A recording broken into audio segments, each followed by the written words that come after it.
నేను రేవంత్ రెడ్డి అడుగుతా ఉన్నాను, కాంగ్రెస్ పార్టీ అడుగుతా ఉన్నాను, మీకు హిందువుల వద్ద అవసరం లేదా?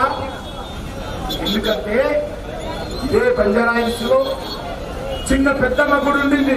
పెద్దమ్మ తల్లి గుడి ఉంటే ఎంత 10-15-20 గజాల్లో గుడి ఉంటే ఆ గుడిని కూడగొట్టి ఈ కాంగ్రెస్ పార్టీ ప్రభుత్వము ఆ విగ్రహాలను మాయం చేశారు. చిన్న గుడి, అనేక సంవత్సరాల నుంచి ఉన్నటువంటి గుడిని గత నెల రోజుల క్రితం విగ్రహాన్ని మాయం చేశారు.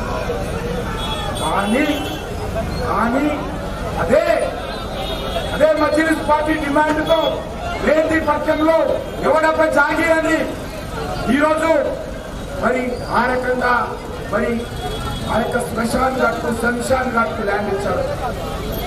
అదే ఎర్రగడ్డలో శంషాన్ ఘాట్కు ల్యాండ్ ఇచ్చారు. ఏ బాబు పోనీయండి, బస్సు పోనీయండి, పర్లేదు పోనీయండి.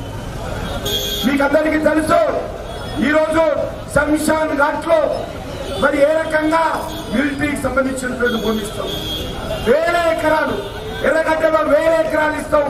కానీ గుడి 20-30 గజాల్లో ఉంటే ఆ గుడిని కూడగొడతాడు ఈ మహానుభావుడు రేవంత్ రెడ్డి. కారణమో మజ్లిస్ పార్టీకి భయపడి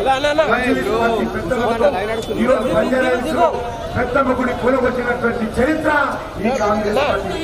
విగ్రహాన్ని మాయం చేసినటువంటి అమ్మవారి విగ్రహాన్ని మాయం చేసినటువంటి చరిత్ర ఈ కాంగ్రెస్ పార్టీ. అందుకే మనం చేస్తా ఉన్నాం, ఈ రాష్ట్రంలో మార్పు రావాలంటే, ఈ హైదరాబాద్ నగరంలో మార్పు రావాలంటే ఈ రెండు పార్టీలకు పాత్ర వేయాల్సినటువంటి అవసరం ఉంది.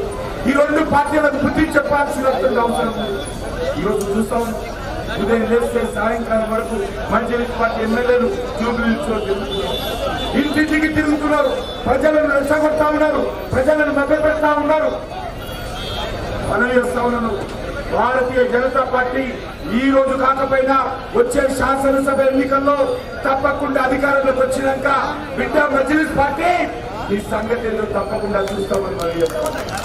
మీ ఆటలు సాగవు బిడ్డ, మీ ఆటలు సాగవు.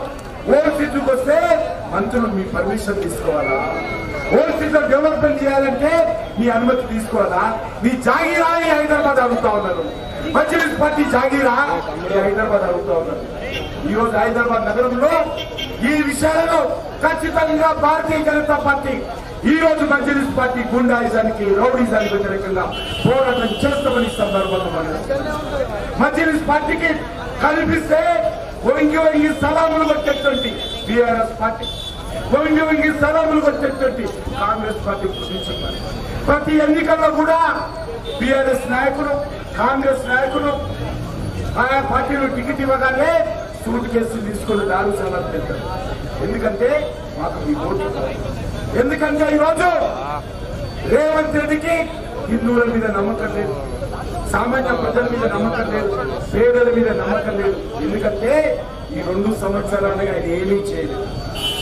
ఈ 2 సంవత్సరాలుగా 6 గ్యారంటీలు, 420 సబ్ గ్యారంటీలు ఇచ్చాడు. ఏ ఒక్క గ్యారంటీ కూడా రేవంత్ రెడ్డి అమలు చేయలేదు.